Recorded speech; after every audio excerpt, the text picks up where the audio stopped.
Hello everyone, welcome to my YouTube channel accountancy by Aakash Kaushik. आज की video के अंदर हम एडमिशन ऑफ अ पार्टनर के फुल फ्लैज क्वेश्चन के बारे में डिस्कस करेंगे, जिसके अंदर हम सीखेंगे रीवैल्यूएशन अकाउंट बनाना, पार्टनर कैपिटल अकाउंट बनाना और बैलेंस शीट बनाना। ठीक है, ये पूरी चीज़ हम एक ही वीडियो के अंदर सीखेंगे।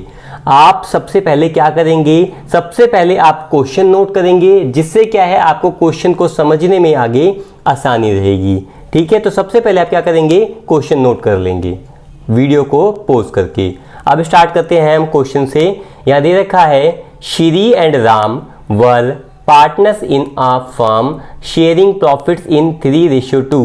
दो पार्टनर्स है फर्म में, नाम क्या है, श्री और राम, और उनका प्रॉफिट शेयरिंग रेशियो क्वेश्चन में दे रखा है आपको 3:2।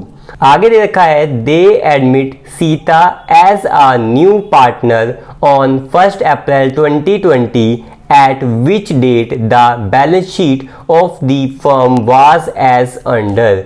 यानी एक नए पार्टनर को एडमिट किया, किसको एडमिट किया है, सीता को। ठीक है, और उसके बाद बता रखा है कि फर्म की बैलेंस शीट यहाँ पर आपको दी हुई है। तो आप यहाँ देखेंगे फर्म की बैलेंस शीट दी हुई है, सारे आइटम्स इसके अंदर लिखे हुए हैं। इसके बाद हमारे क्वेश्चन के अंदर हमें दे रखी है एडिशनल इंफॉर्मेशन। क्या दे रखा है, फॉलोइंग टर्म्स वर एग्रीड अपॉन। फर्स्ट में क्या है, Sita is agreed for 1/4 share, यानी कि सीता को फॉर्म में एडमिट किया है और कितना प्रॉफिट, कितने शेयर के लिए, 1/4 शेयर के लिए। आगे सेकंड पॉइंट में दे रखा है Sita brought ₹50,000 as capital and ₹20,000 as goodwill in cash. यानी जो नया पार्टनर है कौन, सीता, फर्म में कैपिटल के कितने पैसे लेकर आएगी, 50,000 और 20,000 गुडविल की अमाउंट लेकर आएगी कैश में। थर्ड पॉइंट पे दे रखा है provision for bad debt is required at the rate 10% on debtors and on bills receivable. यानी कि आपको प्रोविजन बनाना है, एक तो डेटर पे बनाना है 10% और बिल्स रिसीवेबल पे बनाना है आपको 10%। नेक्स्ट पॉइंट लिखा है stock is over valued bye 3,000। Next point plant and machinery is under valued bye 4,000। फिर नेक्स्ट आउटस्टैंडिंग एक्सपेंसेस ₹1,000। और लास्ट में लिखा हुआ है prepare revaluation account and partners capital account and balance sheet. मैं एक चीज आपको बता दूं कि नए सेशन के हिसाब से सीबीएसई बोर्ड ने, यानी कि जो हमारा ये 2021 का जो नया सेशन है, इसके हिसाब से बोर्ड ने क्या किया है, बैलेंस शीट को डिलीट कर दिया है इस सेशन से। तो जो इस सेशन के बच्चे हैं वो बैलेंस शीट को ध्यान ना दे, वो सिर्फ रीवैल्यूएशन अकाउंट सीखें और पार्टनर कैपिटल अकाउंट सीखें। बैलेंस शीट आपको सीखने की ज़रूरत नहीं है, क्योंकि सीबीएसई ने बैलेंस शीट आपके कोर्स से डिलीट कर दी है। आपको अगर कोर्स को समझना है कि इस सेशन के अंदर क्या क्या आ रहा है, इससे रिलेटेड भी वीडियो मैंने बना रखी है, आप चेक कर सकते हैं। और चैप्टर वाइज अगर आपको कोई भी टॉपिक पढ़ना है तो आप प्लेलिस्ट सेक्शन में जाकर भी हर चैप्टर को पढ़ सकते हैं। अब हम आते हैं अपने क्वेश्चन पे। हमें ये सारी इंफॉर्मेशन दे रखी थी और आपको बोला गया था प्रिपेयर रीवैल्यूएशन अकाउंट। तो सबसे पहले हम क्या करेंगे, रीवैल्यूएशन अकाउंट बनाएंगे। तो आप यहाँ देखेंगे मैंने बनाया है आंसर फर्स्ट लिख के, मैंने लिखा रीवैल्यूएशन अकाउंट। फॉर्मेट क्या होता है, डेबिट साइड में लिखते हैं पर्टिकुलर्स अमाउंट और क्रेडिट साइड में भी लिखा जाता है पर्टिकुलर्स और अमाउंट। मैंने आपको बताया भी था कि फर्म को किसी भी तरह का लॉस होता है तो वो कहाँ लिखेंगे आप, डेबिट साइड में। फर्म को किसी भी तरह का प्रॉफिट होगा वो कहाँ लिखा जाएगा, क्रेडिट साइड में। ठीक है, और आपको पता था कि हम ये जो सारी इंफॉर्मेशन करते हैं, पहले सबसे पहले ये पढ़ा कहाँ से जाता है, आपकी एडिशनल इंफॉर्मेशन से। ठीक है, तो अब यहाँ एडिशनल इंफॉर्मेशन से हम सारी चीज़ें पढ़ेंगे। यहाँ देखिए फर्स्ट पॉइंट दे रखा है हमें, फर्स्ट पॉइंट हमें दे रखा है कि Sita is admitted for 1/4 share, तो इसका यहाँ पर कुछ भी नहीं होगा। आगे देखेंगे हम Sita brought ₹50,000 as capital and 20,000 as goodwill in cash. अगर सीता कैपिटल का पैसा कैश में लेकर आई है, गुडविल का पैसा कैश में लेकर आई है, तो ये इंफॉर्मेशन रिवैल्यूएशन अकाउंट में नहीं आती। ये कहाँ जाती है, हमारे पार्टनर के कैपिटल अकाउंट में, तो इसको भी रिवैल्यूएशन अकाउंट में कुछ भी नहीं करेंगे। थर्ड पॉइंट आप देखते जाए, थर्ड पॉइंट हमें दे रखा है provision for bad debt is required 10% on debtors. Debtors के ऊपर 10% का प्रोविजन हमें बनाना है। अब आप यहां ध्यान देंगे, हमारे क्वेश्चन के अंदर डेटर्स की अमाउंट कितनी दे रखी है आपको 40,000 और प्रोविजन पहले से कितना बना हुआ है 5,000। अब आप यहां ध्यान देंगे कि आपका जो प्रोविजन है आपको बनाना कितना है, प्रोविजन डेटर्स के ऊपर 10% बनाना है। डेटर्स की अमाउंट कितनी है 40,000। 40,000 का अगर 10% आपको बनाना है प्रोविजन, यानी इतना पैसा आपका डूब सकता है, तो आपके पैसे डूबने के जो प्रोविजन कितना बनाना पड़ेगा 4,000। प्रोविजन पहले से कितना बना हुआ है डेटर के ऊपर, प्रोविजन डेटर के ऊपर जो प्रोविजन है डेटर के ऊपर पहले से 5,000 का बना हुआ है। हम ये मान के बैठे थे कि हमारा 5,000 का लॉस हो जाएगा, पर वो पता चला कि लॉस 5,000 का नहीं, हमारा लॉस होगा 4,000 का। तो 5,000 से लॉस होके 4,000 हो गया, तो लॉस अगर कम होगा तो फर्म को क्या होगा प्रॉफिट, और फर्म को प्रॉफिट होगा तो कहां लिखेंगे हम क्रेडिट साइड में। ठीक है, तो यहां लिखा जाएगा by provision for debtor, by provision for debtor कितना लिखेंगे 1,000, या फिर by provision for doubtful debts भी लिख सकते हैं, या प्रोविजन फॉर बैड डेट भी लिख सकते हैं। आपका प्रोविजन कितना कम हो गया डेटर के ऊपर से 1,000 का, और कम हो गया तो हमें प्रॉफिट हो गया, प्रॉफिट हो गया तो हमने क्रेडिट साइड में लिख दिया। नेक्स्ट इसमें देखेंगे, हमें यहां दे रखा था, क्या दे रखा था कि प्रोविजन, एक और प्रोविजन थी कि ये तो डेटर का सॉल्व किया हमने भी। नेक्स्ट क्या था कि 10% का प्रोविजन किसके ऊपर भी बनाना है, बिल्स रिसीवेबल के ऊपर भी। अब ध्यान देंगे कि आखिरकार BR के ऊपर प्रोविजन पहले था या नहीं था। यहां देंगे आप ध्यान कि बिल्स रिसीवेबल कितना था 30,000 और इसके ऊपर भी 10%। अब ध्यान देंगे कि बिल्स रिसीवेबल के ऊपर अगर आप प्रोविजन बनाओगे, जो प्रोविजन आप बनाओगे BR के ऊपर, BR है 30,000, 30,000 का 10% कितना आ जाएगा आपका 3,000 का प्रोविजन आपको बनाना है। पहले प्रोविजन कितना बना हुआ था 2,000 प्रोविजन पहले, यानी कि जो हम मान के बैठे थे कि हमारे 2,000 रुपए डूब जाएंगे, अब पता लगा 2,000 नहीं 3,000 डूबेंगे, तो 2,000 डूब रहे थे उसमें से 3,000 हमें पता लगा डूबेंगे, तो कितना प्रोविजन बढ़ गया 1,000, तो हमारा नुकसान भी कितना बढ़ गया 1,000 रुपए का। और लॉस कहां आता है आपका डेबिट साइड में, तो यहां लिखेंगे आप to provision for bills receivable, और यहां पर भी कितना लॉस हो गया आपको 1,000। ठीक है, उसके बाद आप देखेंगे नेक्स्ट पॉइंट। नेक्स्ट पॉइंट क्या दे रखा है आपको, stock is over valued bye 3,000। ध्यान दें बाय आ गया तो अमाउंट क्या आएगी 3,000, टू अप टू एट होता तो क्या अमाउंट आती, डिफरेंस लेते हम।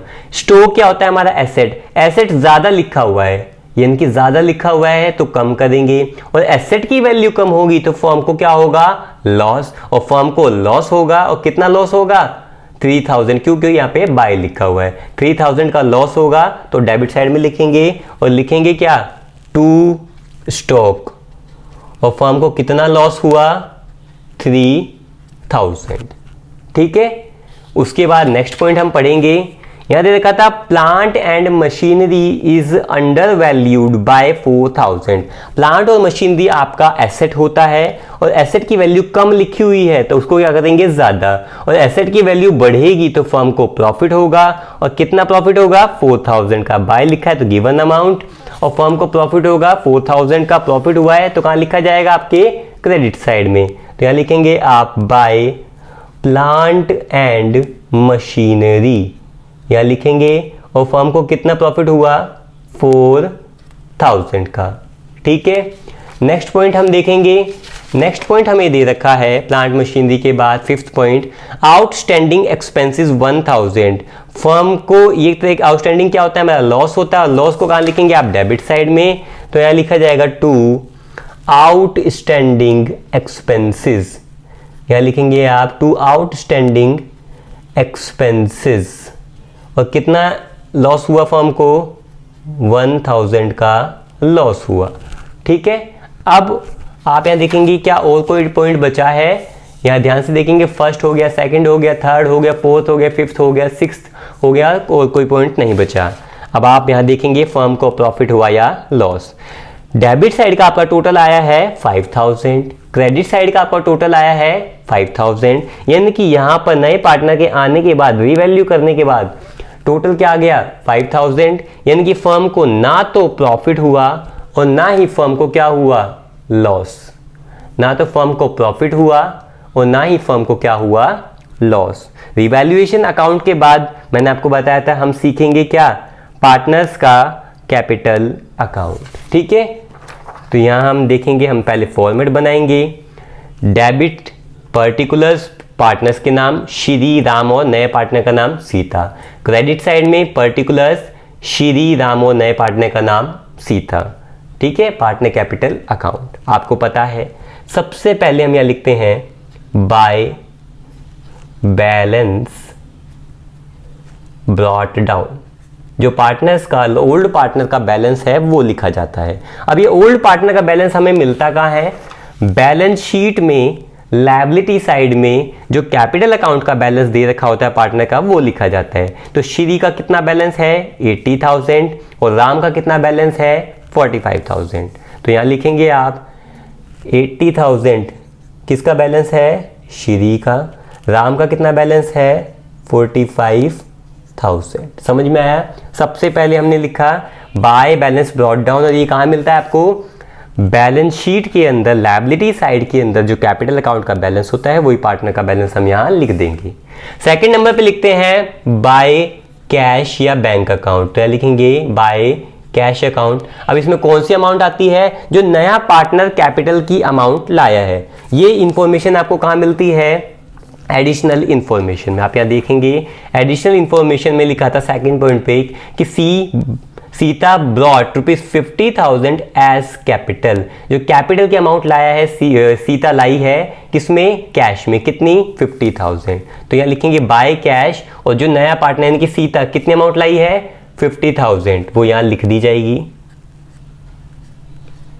ठीक है, इसके बाद देखते हैं कि नया पार्टनर क्या गुडविल की अमाउंट कैश में लाया है नहीं लाया। यहां देखेंगे ₹20,000 एज गुडविल इन कैश लाया है, और लाया है जब एक नया पार्टनर गुडविल की अमाउंट कैश में लाता है तो उसमें लिखते क्या है, बाय प्रीमियम फॉर गुडविल, लिखेंगे आप बाय प्रीमियम फॉर गुडविल। और इसके ब्रैकेट में ये लिखना बिल्कुल ना भूलें कि गुडविल की अमाउंट किस रेशियो में डिस्ट्रीब्यूट होती है, सैक्रिफाइसिंग रेशियो में, और किस किस में, ओल्ड पार्टनर में। अब क्वेश्चन में देखें कि क्वेश्चन में फर्स्ट केस है हमारा, और जब फर्स्ट केस होता है, जैसा आपने कैलकुलेशन ऑफ न्यू रेशियो और सैक्रिफाइसिंग रेशियो पढ़ा था और आपने ट्रीटमेंट ऑफ गुडविल भी किया था, तो जो गुडविल की ट्रीटमेंट थी मैंने वहाँ सिखाया भी था आपको। केस फर्स्ट है, यानी कि यहाँ पे कोई इंफॉर्मेशन नहीं है, केस फर्स्ट है, तो ओल्ड रेशियो ही आपकी सैक्रिफाइसिंग रेशियो होगी। तो सैक्रिफाइसिंग रेशियो क्या होगी इस क्वेश्चन में, 3:2।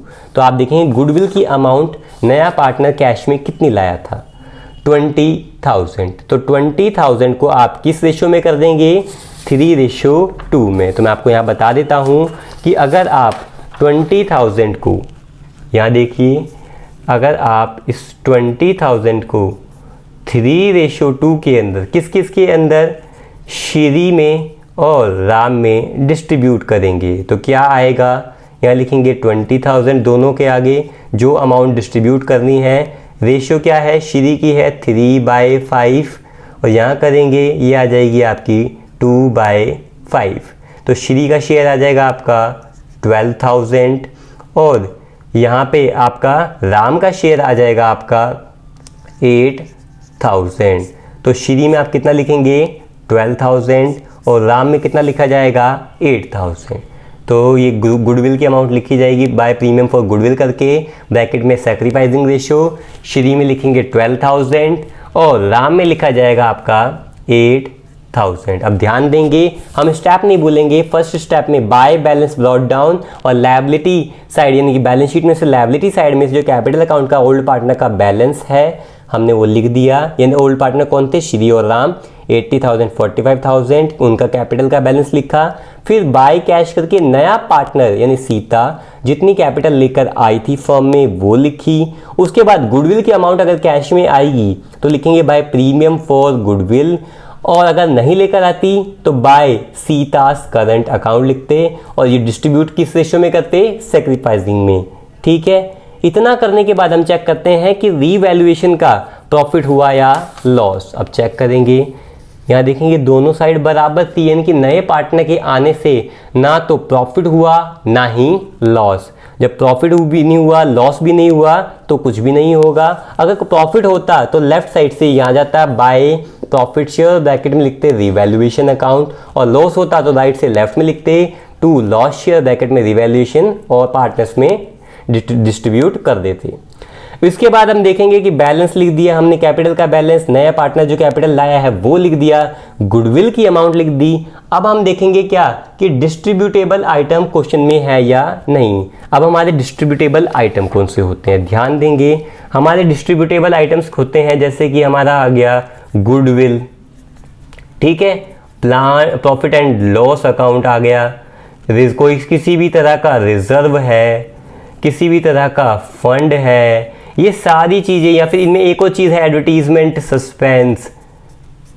ठीक है, ये अगर ये सारी चीज़ें आपको मिल रही हैं तो ये क्या है? हमारे distributable item. Goodwill, profit and loss, reserve, fund, advertisement, suspense, ये सारी चीज़ें अगर आपको मिल रही है ये क्या है? आपके डिस्ट्रीब्यूटेबल आइटम। और ये डिस्ट्रीब्यूटेबल आइटम मिलते कहाँ पे हैं आपको? ओल्ड बैलेंस शीट में। ये डिस्ट्रीब्यूटेबल आइटम आपको कहाँ मिलते हैं? ओल्ड बैलेंस शीट में। और ओल्ड बैलेंस शीट से कहाँ जाते हैं? ये पार्टनर्स के कैपिटल अकाउंट में जाते हैं। ठीक है, ये distributable item old balance sheet में आपको मिलते हैं, और ये सारे डिस्ट्रीब्यूटेबल आइटम जाते क्या है? पार्टनर के कैपिटल अकाउंट में, और डिस्ट्रीब्यूट होते हैं किसमें? ओल्ड पार्टनर्स के अंदर डिस्ट्रीब्यूट होते हैं, और वो भी किस रेशो में? ओल्ड रेशो में। और दोबारा हम समझेंगे, डिस्ट्रीब्यूटेबल आइटम आपको मिलते कहाँ पे हैं? ओल्ड बैलेंस शीट में। और ये ओल्ड बैलेंस शीट से जाते कहाँ पे हैं? पार्टनर के कैपिटल अकाउंट में। ठीक है, और वो भी ओल्ड पार्टनर्स में डिस्ट्रीब्यूट होते हैं, और किस रेशो में? ओल्ड रेशो में। और ये वैसे भी ये जो सारी चीज़ जाती हैं ये पार्टनर के कैपिटल अकाउंट में किस साइड में जाते हैं? अपोजिट साइड में। ठीक है, अब हम करके देख लेते हैं।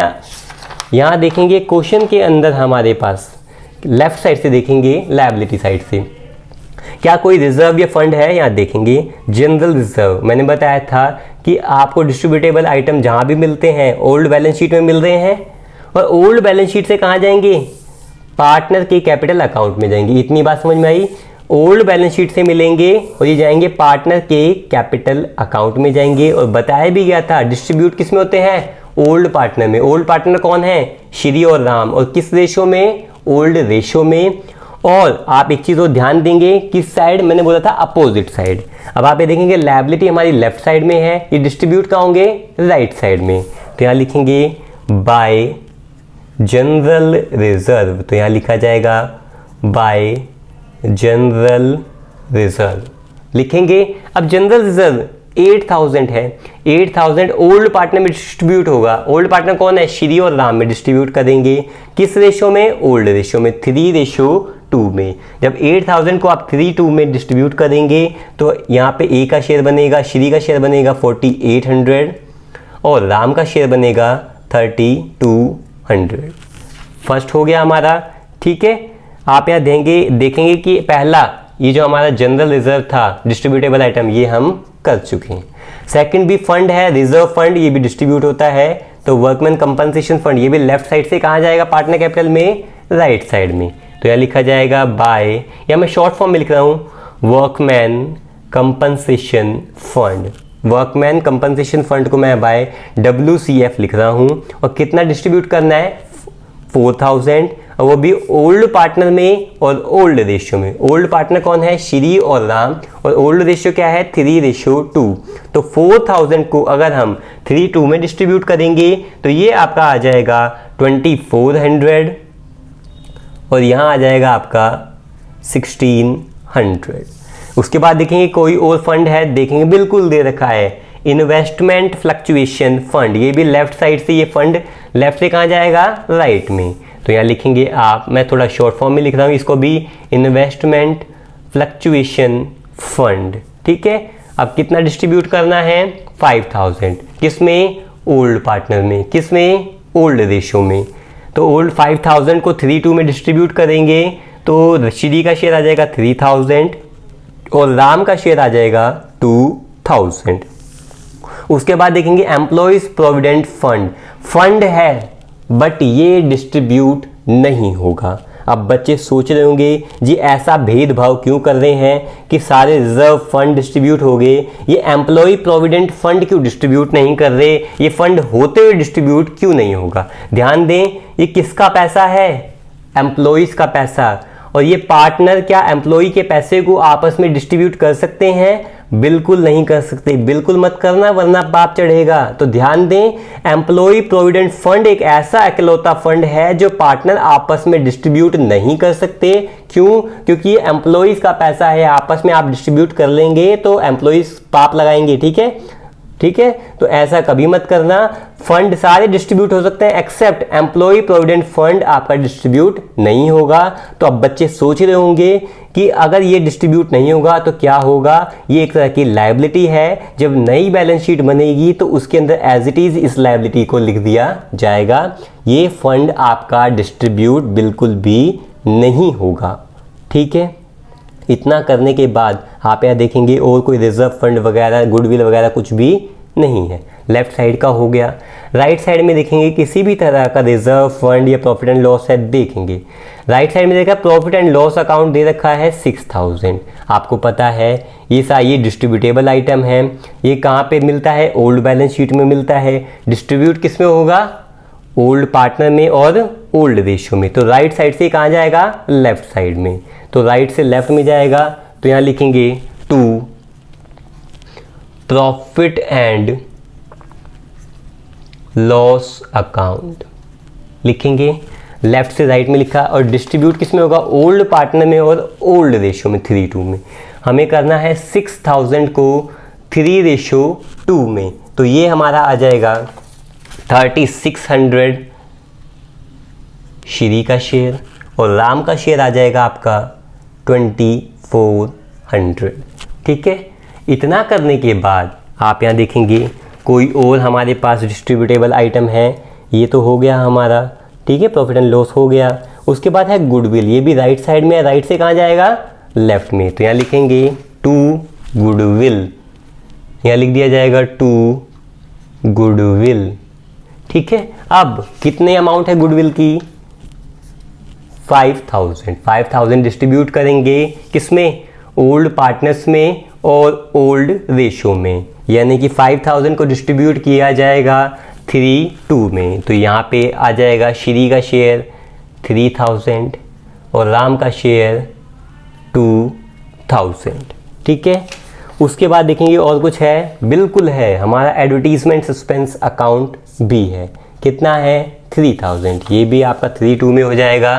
तो यहाँ लिखेंगे एडवर्टीजमेंट, शॉर्ट फॉर्म में लिख रहा हूँ मैं थोड़ा, एडवर्टीजमेंट सस्पेंस अकाउंट। और ये कितना था आपका? 3000 को डिस्ट्रीब्यूट करेंगे ओल्ड पार्टनर में, ओल्ड रेशियो में, यानी कि 3:2 में। तो ये कितना आ जाएगा आपका? 1800 और यहाँ पे आ जाएगा आपका 1200। ठीक है, इतना करने के बाद आप यहाँ चेक करेंगे कि क्या कोई भी और चीज़ है यहाँ पे आने लायक, क्या कोई इन्फॉर्मेशन है? बिल्कुल नहीं। अगर कोई पार्टनर किसी एसेट वगैरह को लेकर जाता तो भी आप उसके डेबिट साइड में लिख देते, क्योंकि फर्म से वो चीज़ चली जाती। ठीक है, आप देखेंगे ऐसा कुछ भी नहीं बचा जो हमने ना किया हो। ठीक है, अब क्या करेंगे? टोटल। अब आप यहाँ टोटल करके चेक करेंगे कि कौन सी साइड ज़्यादा है। ठीक है, अब टोटल करेंगे तो आप यहाँ देखिए श्री की कौन सी साइड ज़्यादा लग रही है आपको, क्रेडिट साइड ज़्यादा लग रही है श्री की या आपको डेबिट साइड श्री की ज़्यादा लग रही है। देखेंगे ये आपका कितना 8400 टोटल बन रहा है इसका, और श्री का क्रेडिट साइड का टोटल कितना बन रहा है 1,02,200। तो यहाँ जो ज़्यादा है वो लिखा जाएगा, यहाँ लिखेंगे 1,02,200। ठीक है, आप यहाँ देख लेंगे 1,02,200। ठीक है, इसके बाद आप यहाँ देखेंगे जो ज़्यादा होता है वही दोनों साइड लिखा जाता है, तो यहाँ पे भी लिखा जाएगा 1,02,200 लिखा हमने। उसके बाद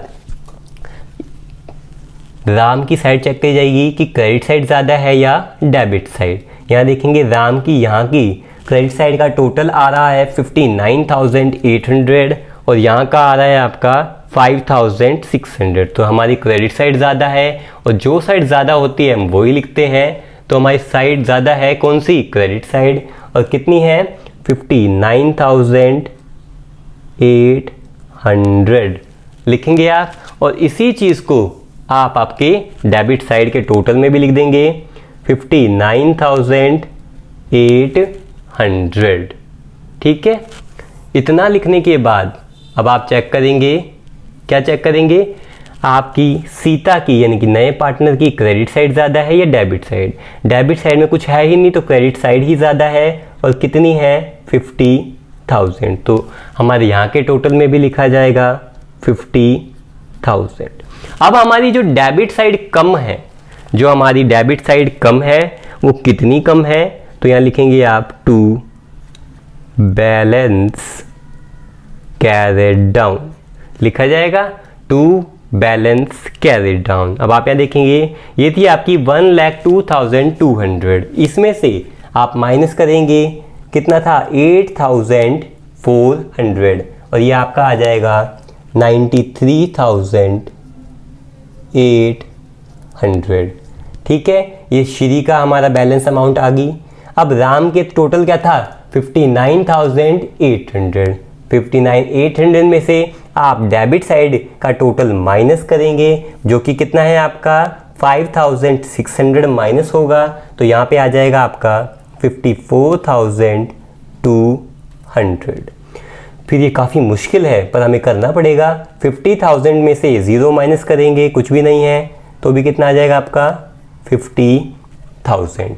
अब जो बच्चे आपके इस सेशन के हैं यानी कि 2021 के हैं वो क्या करेंगे, वो सिर्फ यहीं तक देखेंगे। क्यों, आपके कोर्स के अंदर सीबीएसई ने बैलेंस शीट को डिडक्ट कर दिया है और बाकी जो अब नेक्स्ट सेशन के बच्चे होंगे वो आगे की बैलेंस शीट भी सीख सकते हैं, और जो इस सेशन के बच्चे हैं वो सिर्फ इतना ही करके छोड़ दें, क्योंकि उनके लिए सीबीएसई ने एक अच्छी चीज़ करी है, बैलेंस शीट ही हटा दी है। ठीक है, तो आप लोग इतना ही सीखें, बाकी जो आगे बच्चे होंगे यानी कि नेक्स्ट ईयर के बच्चे होंगे उन्हें बैलेंस शीट भी सीखनी है। ठीक है, अब आप यहाँ देखेंगे बैलेंस शीट बहुत आसान है। बैलेंस शीट, जो न्यू बैलेंस शीट होती है वो किससे देख के बनती है, हमारी पुरानी बैलेंस शीट को देख के बनती है। तो पुरानी बैलेंस शीट के अंदर सबसे पहले हमें क्या दे रखा है, कैश इन हैंड, तो आप एज इट इज़ लिख देंगे। पहले लिखा जाएगा कैश इन हैंड, लिखेंगे आप कैश इन हैंड। इसके ब्रैकेट में लिखेंगे कि फर्म के पास पहले कैश कितना था। फर्म के पास पहले कैश था 10,000, प्लस में नया पार्टनर कैश कितना लेके आया है। ध्यान दें, यहाँ लिख रखा है कि नया पार्टनर कैश कितना लेकर आया है 50,000। अगर आपको ध्यान होगा तो आपके एडिशनल इंफॉर्मेशन में भी दे रखा था, साफ साफ दे रखा है कि सी अबाउट ₹50,000। तो क्या लेकर आया है वो, कैपिटल की अमाउंट कैश में, और 20,000 कैश में लाया है गुडविल की अमाउंट। लिखेंगे, ध्यान दें, कैश फर्म के पास पहले से कितना था, कैश है जो फर्म के पास पहले से कितना था 10,000। नया पार्टनर कैश के अंदर कैपिटल की अमाउंट लाया 50,000 और गुडविल की अमाउंट कितनी लाया कैश में 20,000। तो टोटल फर्म के पास अब कैश कितना हो चुका है 80,000। ठीक है, इसके बाद मैंने बताया था कि जो न्यू बैलेंस शीट बनती है वो किससे बनती है, ओल्ड बैलेंस शीट को देखकर। तो आप यहाँ देखेंगे सेकंड था डेटर, सन्ड्री डेटर। तो सन्ड्री डेटर के लिए मैं एस लगा रहा हूँ और यहाँ लिखेंगे आप डेटर, ठीक है। डेटर्स थे कितने, 40,000 के। माइनस करेंगे क्या, प्रोविजन। अब क्या होगा, रिवैल्यूएशन अकाउंट को चेक किया जाएगा। अब प्रोविजन कितना, पहले हमारा प्रोविजन बना हुआ था 5,000 का। कितना बना हुआ था, 5,000 का। किसके ऊपर, डेटर के ऊपर प्रोविजन बना हुआ था 5,000 का। आप यहां ध्यान देंगे कि प्रोविजन फॉर डेटर कितना कम हो गया था, 1,000। प्रॉफिट साइड में लिखा है कि प्रोविजन कम हुआ है और प्रोविजन कम हो गया। जो प्रोविजन हमारा 5,000 था 1,000 से क्या हो गया था, कम। तो प्रोविजन कितना रह गया आपका, 4,000। तो अमाउंट कितनी आ जाएगी आपकी, 36,000। डेटर कितने मिलेंगे आपको, 36,000 की। नेक्स्ट है आपका BR यानी कि बिल्स रिसीवेबल। यहाँ देखेंगे आप बिल्स रिसीवेबल लिखा जाएगा, बिल्स रिसीवेबल। बिल्स रिसीवेबल की टोटल अमाउंट क्या थी, 30,000 और इसके ऊपर भी क्या बना हुआ था, प्रोविजन। अब ध्यान देंगे कि बिल्स रिसीवेबल के ऊपर हम ये मान के बैठे थे कि हमें 2,000 रुपये नहीं मिलेंगे। रिवैल्यूएशन अकाउंट में चेक करेंगे कि बिल्स रिसीवेबल के ऊपर हमारे 1,000 की लायबिलिटी बढ़ गई यानी कि लॉस बढ़ गया। जो प्रोविजन 2,000 का था उसके ऊपर 1,000 रुपये लायबिलिटी और बढ़ गई है, 1,000 से और बढ़ गई है। तो हमारा जो प्रोविजन था 2,000 से 1,000 और बढ़ गया है। तो प्रोविजन कितना हो गया, 3,000 का। तो यहाँ लिखेंगे 3,000 प्रोविजन में और यहाँ कितना आ जाएगा लास्ट में, 27,000। कितना आ गया आपका, 27,000, ठीक है। फिर मैंने बोला था ओल्ड बैलेंस शीट से चलेंगे। कैश हो गया, सन्ड्री डेटर हो गए, बिल्स रिसीवेबल हो गया, स्टॉक पहले लिखेंगे, यहाँ पर लिखा आपने। अब स्टॉक की वैल्यू पहले तो ओल्ड बैलेंस शीट में थी 20,000। अब हम क्या करेंगे, चेक रिवैल्यूएशन अकाउंट। अब स्टॉक की वैल्यू डेबिट साइड में लिखे, यानी कि स्टॉक की वैल्यू कम हो गई। कितनी कम हो गई, 3,000। अब ध्यान दें, स्टॉक था 20,000 का आपका एसेट, 3,000 से कम हो जाएगा तो आपका एसेट अब कितने का रह गया, 17,000 का। यहाँ लिख सकते हैं ओल्ड बैलेंस शीट में एसेट कितना था, 20,000 और वैल्यू कितनी कम हो गई स्टॉक की, 3,000। तो स्टॉक की वैल्यू कितनी रह गई, 17,000, ठीक है। उसके बाद देखेंगे क्वेश्चन में दे रखा है प्लांट एंड मशीनरी 30,000। तो यहाँ देखेंगे प्लांट एंड मशीनरी लिखा जाएगा, plant and machinery. Plant machinery पहले था 30,000 का, 30,000 रुपये का। अब देखते हैं कि रिवैल्यूएशन अकाउंट में क्या हुआ था। प्लांट और मशीनरी की वैल्यू क्रेडिट साइड में लिखे, यानी कि प्लांट मशीनरी की वैल्यू बढ़ गई है, कितने से, 4,000 से। तो ये यानी कि यहाँ देखेंगे एसेट्स पहले प्लांट मशीनरी था कितने का आपका, 30,000 का। तो यहाँ देखेंगे 30,000 का हमारा प्लांट मशीनरी था और ये इम्प्रूव हो गया कितने से, 4,000 से इम्प्रूव हो गया। तो प्लांट और मशीनरी की नई बैलेंस शीट में क्या वैल्यू है, 34,000, ठीक है। उसके बाद आप देखेंगे इन्वेस्टमेंट कितनी थी, 8,000। रिवैल्यूएशन अकाउंट में चेक किया जाएगा क्या इन्वेस्टमेंट से रिलेटेड कुछ हुआ है, कुछ नहीं हुआ। जब कुछ नहीं हुआ तो एसेट जितने का था सेम वैल्यू का ही रहेगा। इन्वेस्टमेंट कितना है आपका, 8,000। तो यहाँ लिखेंगे आप इन्वेस्टमेंट और यहाँ लिखा जाएगा आपका 8,000, ठीक है। उसके बाद आप यहाँ देखेंगे हमारी बैलेंस शीट के अंदर ओल्ड बैलेंस शीट में कैश इन हैंड हो चुका है, डेटर कर चुके हैं, BR हो गया, स्टॉक हो गया, प्लांट मशीनरी भी हो चुका है, ये सारी चीज़ हो चुकी हैं। इन्वेस्टमेंट भी हो गई आपकी। प्रॉफिट एंड लॉस अकाउंट ये आपका डिस्ट्रीब्यूट कर चुके हैं, तो पार्टनर्स कैपिटल अकाउंट में नहीं आएगा। गुडविल भी डिस्ट्रीब्यूट हो चुकी है। एडवर्टीजमेंट सस्पेंस अकाउंट भी डिस्ट्रीब्यूट हो चुका है, ये भी नहीं आएगा। अब आप कहाँ जाएंगे, आपके लायबिलिटी साइड में। जनरल रिजर्व डिस्ट्रीब्यूट हो चुका है, कहाँ पर, पार्टनर के कैपिटल अकाउंट में, तो ये भी नहीं आएगा। वर्कमैन कंपनसेशन फंड डिस्ट्रीब्यूट हो चुका है, नहीं आएगा। इन्वेस्टमेंट फ्लक्चुएशन फंड भी हमारे पार्टनर के कैपिटल अकाउंट में डिस्ट्रीब्यूट हो चुका है, ये भी नहीं आएगा। ध्यान दें, एम्प्लॉयज़ प्रोविडेंट फंड मैंने आपको बताया था, ये एम्प्लॉयज़ का पैसा है और फर्म के ऊपर एक तरह की लायबिलिटी है, तो एम्प्लॉयज़ प्रोविडेंट फंड एक लायबिलिटी है, तो लायबिलिटी साइड में ही रहेगी। और कितनी रहेगी? 3000। तो आप यहाँ लायबिलिटी साइड में पक्का लिखेंगे और यहाँ लिखा जाएगा एम्प्लॉयज़ प्रोविडेंट फंड लिखेंगे। और कितनी लायबिलिटी है आपकी? 3000 की। ठीक है, उसके बाद लिखा जाएगा कैपिटल अकाउंट। ध्यान दें, ये वाला कैपिटल नहीं लिखेंगे, आप न्यू कैपिटल लिखेंगे। तो पहले यहाँ लिखेंगे आप कैपिटल अकाउंट। ठीक है, कैपिटल अकाउंट लिखा जाएगा किसका?